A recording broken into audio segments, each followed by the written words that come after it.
Welcome, everyone, and thank you for joining us on part one of our two-part Tech Talk series on hybrid multi-cloud networking. I'm Shaniel, one of your solution strategy leads here at Equinix, and I am extremely excited to be joined by one of our amazing technical experts, Ed Bechtel. Ed, go ahead, introduce yourself. Thank you, Shaniel. My name's Ed Bechtel. I've been with Equinix over 7 years now. I'm a principal technical marketing engineer. Quite a mouthful. Yeah. Well, you're the expert here, and I'm so ready to dive right in. So, we are aware that dealing with multi-cloud strategies have been at the forefront of so many different organizations' minds lately. Everyone's trying to figure out how to connect across clouds securely, reduce that complexity, and keep performance predictable. So, in this first session, we're really going to be setting the stage. We're going to be talking about what happens when you're trying to connect to multiple clouds, and things start to get complicated fast. So, we'll show how you can simplify that setup, make it more consistent, and build a network that's actually ready for the way your business runs today. And then in part two, we're going to take it a little step further, looking under the hood at how to keep everything in sync and resilient once it's up and running. Are you ready, Ed? I think so. I think I'm ready for this. Okay. All right. Well, before we jump into the architecture, I really want us to ground this in a real situation. So we've had a global enterprise customer with workloads spread across Azure and Oracle Cloud, but their data has to flow securely between those clouds for things like analytics and finance processing. And they were using VPNs over the public internet, which meant unpredictable latency, complex routing, and obviously growing egress costs. And every time they wanted to make a change or expand to a new region, it was taking, like weeks of coordination and shipping that hardware to different locations. Right. And that is a common scenario. Yeah. A lot of teams we talk to are dealing with the same thing. You've got ambitious cloud goals, but your network is still built around physical constraints, and that slows everything down. And if you're watching this and thinking, that sounds familiar, you're not alone. It's not that your architecture is wrong. Is that it hasn't caught up with the pace your cloud and application teams are moving at. Right. And that's exactly what inspired this reference design we're about to go through. And we wanted to show you how you can take what's actually working today, virtualize those network functions, connect your clouds privately, and then building resilience from day one and not after. So let's break that down and see what that may look like in practice. Nice. Yeah. All right. So let's start at the foundation layer, the network edge layer. So in the reference design, I'm seeing these redundant virtual routers and firewalls, and they're deployed across what we call plane A and plane B. Ed, do you mind unpacking what that actually means? Yeah, absolutely. So network edge, take it back a little bit. Network edge is essentially Equinix's platform for running virtual network functions, VNFs. So you run them directly on Equinix managed infrastructure. You can deploy the same devices you'd normally rack and stack, like a Cisco Catalyst 8KV or Palo Alto VM series firewalls, but in minutes instead of weeks. Now, when we say plane A and plane B, we're talking about two completely independent physical planes inside the Equinix network edge environment. Each plane has its own compute, storage, power, and network connectivity. So when you deploy a redundant pair of devices, one sits on plane A and the other sits on plane B, that's real physical diversity. It's not just like virtual clustering or something like that. So if plane A ever experiences a fault, plane B continues without disruption. We even include out-of-band management links between them so admins can reach either device securely, even if the primary control plane goes down.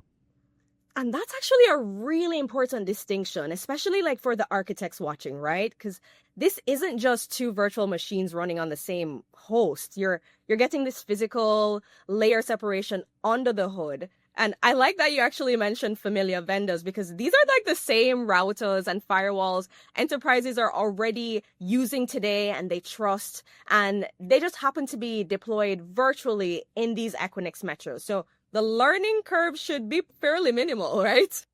Right, exactly. So you can bring your own license or use subscription licensing depending on the vendor. And once deployed, these devices behave like any Cisco or Palo Alto, Fortinet, etc. It works like all those devices you're already familiar with. You get the same CLI, the same API, the same monitoring integrations. And then because it's sitting in these Equinix facilities, they're actually, adjacent to these major cloud on-ramps. And I personally believe that that proximity is what makes the next piece, Equinix Fabric, actually so powerful. Because like from the moment you spin up these routers, they're actually already positioned to connect privately to Azure or Oracle, AWS, Google, the works, right? Yeah, yeah, exactly. And you think of network edge as a control layer and fabric as a transport layer. So the two work hand in hand. Virtual devices give you routing and security. Fabric gives you the private, high-performance path between your environments. All right, so now that you brought up Fabric, let's dive into that Fabric layer just a little bit deeper. Now, I'm seeing here the reference design shows these redundant connections to Azure Express Route and Oracle Fast Connect. Now, why is that private connectivity such a big deal here? Right, because it removes the public internet from the equation. With Fabric, you're connecting directly into the cloud provider's edge, inside the same facility, reducing hops and no exposure to unpredictable latency or congestion. Each connection is provisioned as a virtual circuit that runs over separate physical paths, again, plane A and plane B, which means the connectivity layer itself is redundant. This can address resiliency needed by cloud providers since an SLA isn't provided by some CSPs for a single virtual circuit. And with Equinix Fabric, you can get redundant circuits and also be assured we have redundant infrastructure for them to go across. Okay, so is there also a cost saving story here, maybe? Like the more traffic you push over the public internet, the higher your egress bills from the clouds, right? Yeah, exactly. So that can be true. So private interconnection typically reduces egress fees because you're using dedicated links rather than routing over the public internet. And with Equinix Fabric, you have dedicated bandwidth for each cloud and service provider you are connecting to, also reducing the bandwidth limitations caused by running VPN over the internet. Great. Like that's actually one of my favorite moments of this guide because that private connectivity isn't just about like speed or security. It's also kind of about control because you now know where your data is going and what path it takes, and you can actually predict that performance, right? Yeah, correct. And for engineers, the best part is how quickly you can spin this up. Using the portal or APIs, you can create and test new cloud connections in minutes. Some teams even automate it entirely with Terraform or Pulumi, so they can scale on demand. And we provide observability data, which can be streamed to Splunk, Datadog, Slack, or Teams, and even set up a data stream to monitoring services that are within the clouds, so you can keep an eye on your Equinix services. Okay, so to sum it up, you've got your routers, your firewalls on dual planes, providing this redundant control and inspection. You've also got Fabric handling redundant private low latency path to each cloud. And together, that's your hybrid multi-cloud backbone, fully software defined, but enterprise grade. Absolutely. There you go. Okay. All right. So now that we've connected the dots on how private connectivity through Equinix Fabric works, let's take a little bit of a shift and focus on what happens when you're actually inside the cloud. Because I know a lot of people don't think about that. Because connecting to a cloud provider is just really the first step, but routing traffic correctly within that environment is actually an entirely different layer. Yeah, and that's really important because when you connect into a cloud, services like Azure Express Route or Oracle Cloud Fast Connect, you're landing that traffic into the cloud provider's virtual network construct, a VNet in Azure or a VCN in Oracle Cloud. So to make those connections functional, you need specialized routing gateways inside the CSP environment. So these could be services like the Azure Expressway Gateway, or Oracle Cloud Dynamic Routing Gateway. These are responsible for exchanging routes and routing traffic flows between your Equinix environment and the cloud resources. Right. And that's something teams often don't realize until they even get to this stage, right? So Yep. you're no longer in the public internet. You may need to adjust how your cloud is configured to handle these private paths and segmented traffic. Yeah, you got it. So depending on your setup, you might need additional cloud services to make that routing work as intended. For example, a NAT gateway for outbound traffic or specific security appliances for filtering and inspection.